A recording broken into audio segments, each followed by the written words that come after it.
औज़ुबिल्लाहि मिनश्शैतानिर्रजीम बिस्मिल्लाहिर्रहमानिर्रहीम। अस्सलाम वालेकुम टू माय ऑल व्यूवर्स। उम्मीद करती हूँ आप सब खैरियत से होंगे और अल्लाह पाक आप लोगों को जहाँ भी रखिए अपनी अमान में रखिए और इस दुनिया में अपने सिवा किसी का मोहताज न करे। आमीन सुम्मा आमीन।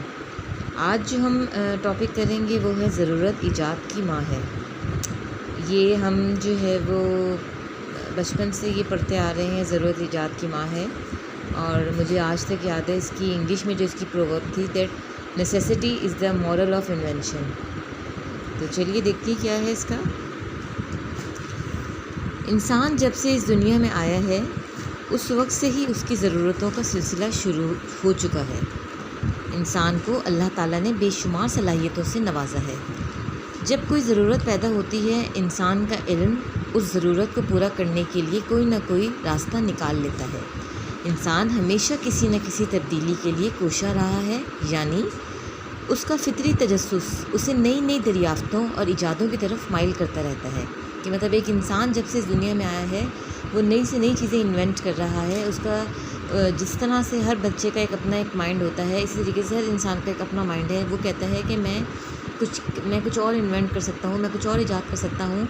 और वो हर इंसान जो है वो आज तक अपनी इसी कोशिश में जारी व सानी है कि मैं कुछ ना कुछ नया करता रहूँ। इंसानी इजादात को मद्देनज़र रखा जाए तो ये बात यकीन से कही जा सकती है कि इनके पीछे इंसान की अपनी ज़रूरियात या गर्ज़ मौजूद थी। मसल मशहूर है कि ज़रूरत ईजाद की माँ है। इब्तिदा में इंसान मुश्किलात में घिरा हुआ था, यानी कि ये सब चीज़ें की जाती हैं कि जब इंसान को अपनी ज़रूरत होती है। रिहाइश, लिबास और ख़ुराक, सर्दी और गर्मी ने इंसान को गौर व फ़िक्र करने की दावत दी। आज के इंसान ने तरक्की की इतनी मंजिलें तय कर ली हैं कि चाँद तारों से कदम आगे रख चुका है। इसका मकसद ये है कि जब इंसान इस दुनिया में आया था तो उसने ये गर्ज़ सारे जितनी भी इजादात की थी वो अपनी ज़रूरतों के लिए, अपने मकसद को पूरा करने के लिए की थी। जैसे रिहाइश के लिए घर की ज़रूरत थी, पहनने के लिए लिबास की ज़रूरत थी, खाने के लिए ख़ुराक की ज़रूरत थी, सर्दी और गर्मी से अपने आप को बचाने के लिए जिन जिन चीज़ों की ज़रूरत थी वो इंसान ने सब की हैं ईजाद। आज का इंसान तो चाँद और तारों से भी आगे कदम रख चुका है। इंसान अव्वल गारों और जंगलों में रहा करता था। उसने अपने तदबीर से काम लेते हुए पहाड़ों से पत्थर काटे और जंगल से लकड़ियाँ हासिल की। इस तरह उसने अपनी ज़रूरियात के लिए मकानात तामीर किए। बिल्कुल ऐसा ही था। शुरू में घरों का कोई भी रिवाज नहीं था, लोग गारों में, जंगलों में रहा करते थे। ये मकानात इसके लिए इस लिहाज से जन्नत साबित हुए कि वो चिलचिलाती धूप, शदीद बारिशों और मौसमी तग़य्युरात से महफूज रह सकता था। ज़ाहिर सी बात है, जब आप खुले गार में या पहाड़ों में रहते थे ओपन जगह पर, तो वहाँ गर्मी भी आपने बर्दाश्त करनी है, कोई शेल्टर नहीं होता था आपके पास। अगर बारिश है तो भी कोई शेल्टर नहीं है अपने आप को सेव करने के लिए। तो लोगों ने अपनी ज़रूरियत को, अपनी ये ज़रूरत है इंसान की, उसको मद्देनज़र रखते हुए ये सब काम किए कि पहाड़ों में से पत्थर काटना शुरू किए और जंगलों में से लकड़ियाँ काट कर अपने लिए घर बनाना शुरू किए। इंसान जब भूख महसूस करता तो वो ख़ुद दरख्तों के पत्तों और फलों फूलों से अपना पेट भर लेता। मगर आज के इंसान ने अपनी ज़रूरियात और ज़ायक़ों के लिए नए नए पकवान ईजाद कर लिए हैं। पहले ज़मानों में तो ये कोई ऑप्शंस ही नहीं थे, ना पिज़्ज़ा, ना बर्गर, ना बिरयानी, ना निहारी, ना कोरमा, ना पाए, ऐसा कुछ भी नहीं था। लोगों को जस्ट पेट भरने के लिए ख़ुराक की ज़रूरत होती थी। और आजकल के दौर में हम आज के हिसाब से जी रहे हैं, आज के हिसाब से अपनी ज़िंदगी गुज़र कर रहे हैं। उस वक्त के लोग उस हिसाब से ज़िंदगी गुज़र करते थे। शुरू में इंसान अनपढ़ और जाहिल था। उसकी ज़हनी सलाहियतों और उसकी याददाश्तें उसके रोज़मर्रा के मसाइल हल करती थीं। इसी दौर में चमड़े, पत्तों और खालों पर लिखने का रिवाज हुआ। जो ही इसकी ज़रूरियात में इजाफ़ा हुआ उसने ये तरीक़ा तर्क कर दिया। रफ्ता रफ्ता उसने कागज़ ईजाद किया, फिर प्रेस ईजाद हो गया। कागज़ और प्रेस ने मिलकर किताबों को जन्म दिया। अब दर्सगाहें कायम करना शुरू हो गई। इल्म का नूर हर सिमत फैल गया और तालीम को हैरत अंगेज़ फ़रोग़ हासिल हुआ। ये तो हमारे ज़माने में हमें इतनी आसानियाँ मिली हुई हैं कि हमें पेपर्स मिल गए हैं, अच्छे से अच्छे पेन मिल गए हैं।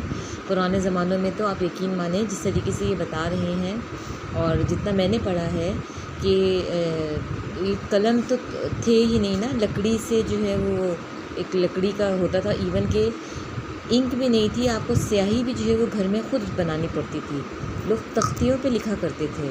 ہم تو اللہ پاک کا جتنا شکر ادا کریں اتنا کم ہے کہ ہمارے زمانے میں اتنی جو ہے وہ آسانیاں اور سہولتیں میسر ہیں ہمیں۔ کبھی انسان کی گرمی شدت سے گھبراتا تو ہاتھ کے پنکھوں یا ڈوری والی پنکھوں سے کام لیتا تھا۔ بجلی ایجاد ہونے سے پہلے بجلی کے پنکھے اور ایئر کنڈیشنز ایجاد کر لیے گئے ہیں۔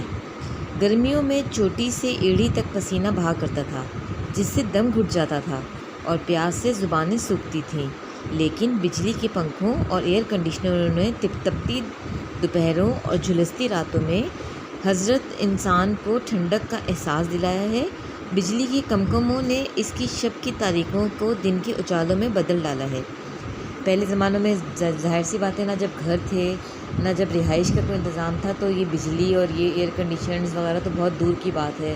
لوگ گرمی میں جھلستے رہتے تھے، ہاتھ کے پنکھے استعمال کرتے تھے، اور جو ہے وہ باقی بھی جتنی بھی انہوں نے مشکلات کا سامنا کیا ہوا ہے وہ ہم نے سب یہ اس ٹاپک میں پڑھا ہے۔ انسان کو خدا نے اشرف المخلوقات بنایا ہے اور اسے خدا نے علم عطا کیا ہے۔ اسی علم کے سہارے اس کی فکر اس کی ضروریات کے مطابق پرواز کرتی چلی جا رہی ہیں۔ جیسے پہلے جو ہے وہ جاہلیت کا دور تھا، تعلیم اتنی عام نہیں تھی، لوگوں کے پاس ٹیکنالوجیز نہیں تھی، لوگوں کو علم نہیں تھا۔ آج جو ہے وہ سائنس کی بدولت اور ٹیکنالوجیز کی بدولت جو ہے وہ لوگوں نے کتنا کچھ ایجاد کر لیا ہے، نئی نئی ٹیکنالوجیز آ گئی ہیں، ایک سے بڑھ کر ایک۔ اے سی کیا، اگر میں الیکٹرانک آئٹم کی بات کروں تو ایسا کچھ بھی جو ہے وہ ہم پیچھے نہیں رہے ہیں کسی بھی چیز میں۔ تو اللہ تعالیٰ نے اسی لیے انسان کو علم عطا کیا ہے کہ ہم اس علم کا بھرپور پازیٹیو طریقے سے فائدہ اٹھائیں اور اپنے وطن کو اور اپنے آپ کو آسائشوں بھری زندگی دے سکیں۔